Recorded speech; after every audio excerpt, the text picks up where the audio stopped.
brakes sound like this. Stick around, we'll show you how to fix it.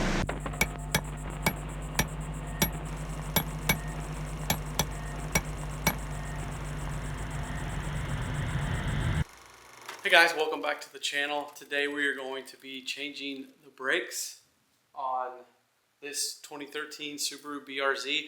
We're going to be changing the pads for rear wheels. I won't be doing rotors today because I just recently replaced these rotors probably in a couple of years.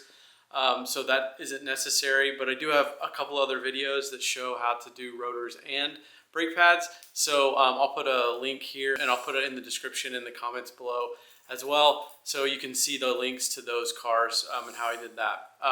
But yeah, so today brake pads only, so let's get started. Okay, so here's everything you're going to need for this job. Some gloves. I have a impact. This is just to take the lugs off faster than doing it by hand, so this isn't necessary, but I do use this. And then these are the brake pads for the rear. These are the brake pads for the front. And I'll put links to where I got those at O'Reilly's. A 19mm deep socket, some caliper grease, brake parts cleaner, 3/8 torque wrench, a 3/8 drive, small wire brush, 14mm socket. This is for the caliper bolts. A 1/2-inch breaker bar to break the lugs. 1/2-inch torque wrench. Some of this brake fluid, .3, which is what the Subaru uses. This piston compressor, a 14mm and a 10mm open end wrench, and this hook to hold the caliper under the car. All right, let's get started. We already broke these lugs loose while the car was on the ground. The car's already jacked up. If you'd like to see how I jack up the rear of the Subaru BRZ, I'll put a link here in the description and also on the screen here right now and then in the comments. So the next step is to take the lugs out. I'm going to use this impact driver.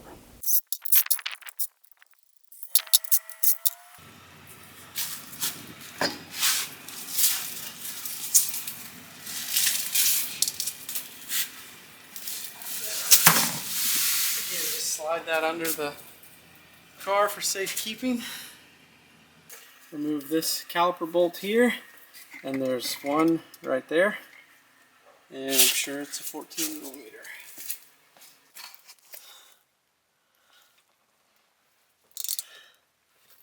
Okay, we got that one. Okay, so I couldn't get a socket on this one, so I'm going to get my 14mm open end wrench.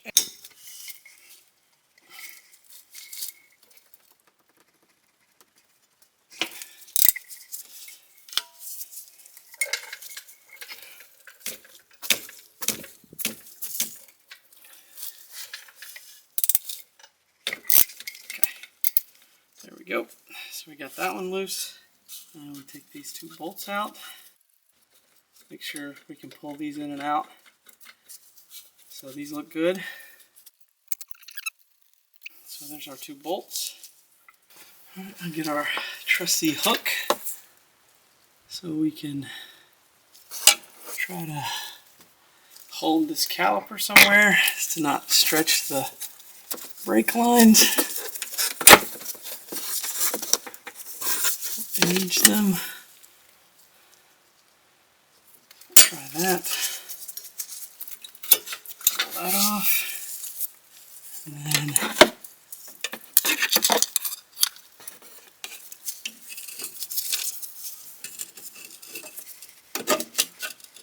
okay. Then we're gonna pop these pads off.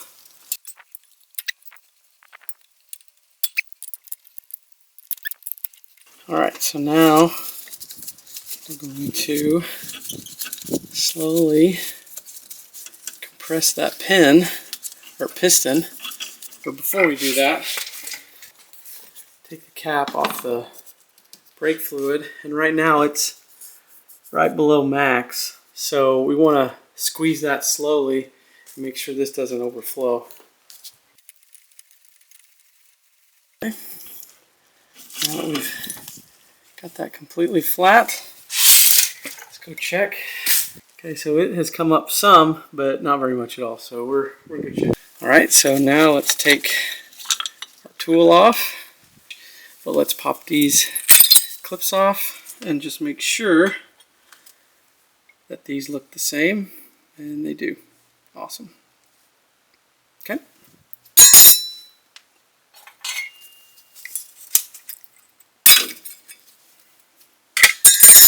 All right, now let's spray a little brake cleaner.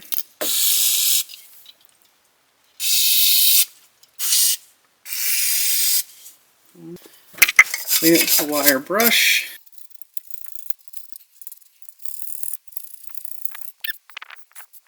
Let that dry.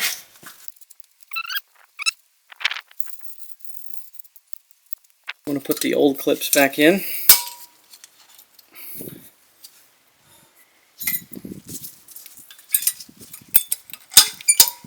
And then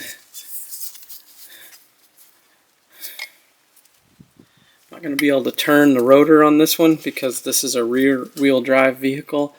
But you should, but you can put it in neutral and then you should be able to spin it to make sure that it's not hitting. I'm just going to feel and make sure that it's not. And that looks good. All right. Now get our brake pads. And we're going to put a light coat of brake grease on each edge of the brake pad. And we don't want to get too much here, just a real light coat. Otherwise, if we get too much, that can cause issues as well.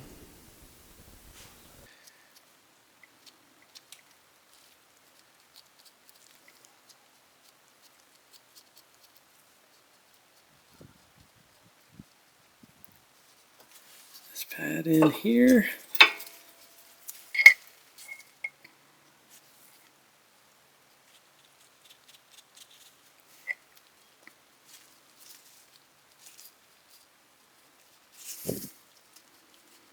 Again, just a light coating of brake grease here on these.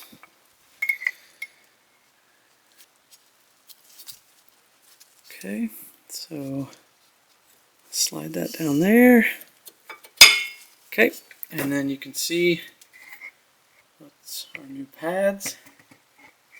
And so we can unhook our hanger, put our caliper back on. Okay. Alright, and so we're going to put our bolts back in. Okay. Always try to get that top one first. Makes the bottom one a little easier to get in, I think. Now that one's in, holding. And so now I go and put that bottom one in. Just make sure it's lined up.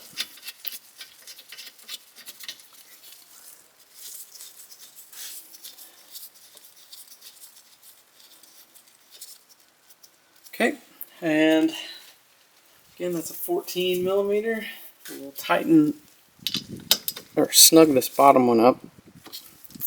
Again, I can't really get the socket on here, and I don't want to strip that thread, so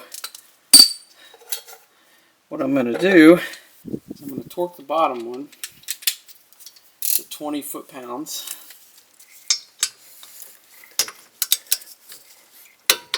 Okay, there we are. Now I'm going to try to apply that same force to this one.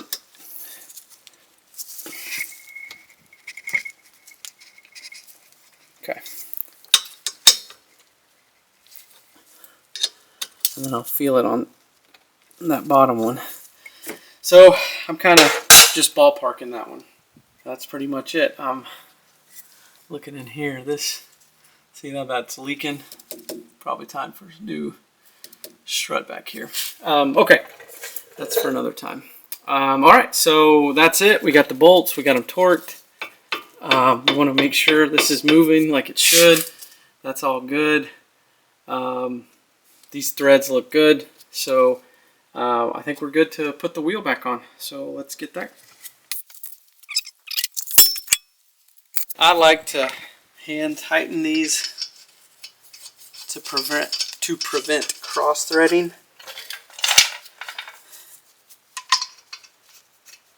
I mean, it takes an additional maybe 5 minutes, and it's worth the hassle, not having the hassle of putting a new stud in. I do have a video that shows how to put in a new or fix a broken wheel stud on a Subaru, and I'll link it here if you're interested in seeing that, or if you're curious how that's done.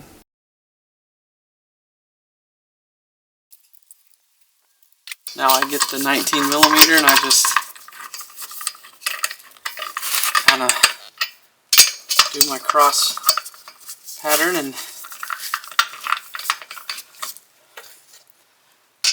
get it hand tied into the hub.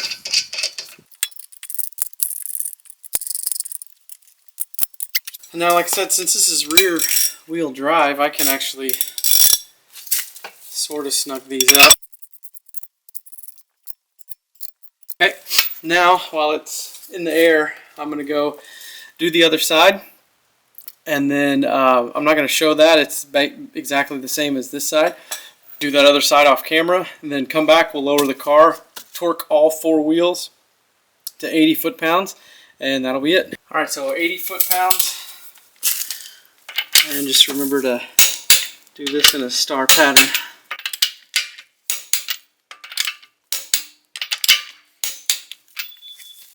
Okay, so last thing, we want to make sure that after all that piston compressing that we're still up to the max level there on brake fluid. And if you happen to go low, you can look at your cap and it should tell you, I don't know if you can see where it says .3 right there. So that's what kind of brake fluid you need. So just fill that up to max.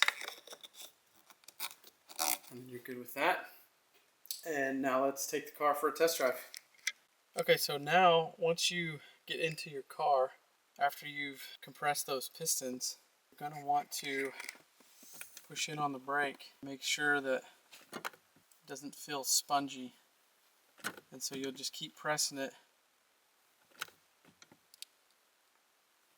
until it feels firm. And so now once it's firm, start the car and that'll give some. So now I have the emergency brake set, so I'm going to loosen that. Alright, and then when I push on the brake, your brake should feel firm. And so now when I put it into reverse, I shouldn't lose any firmness. And so now I'm going to take this for a test drive. I usually drive with my windows down just to make sure I don't hear anything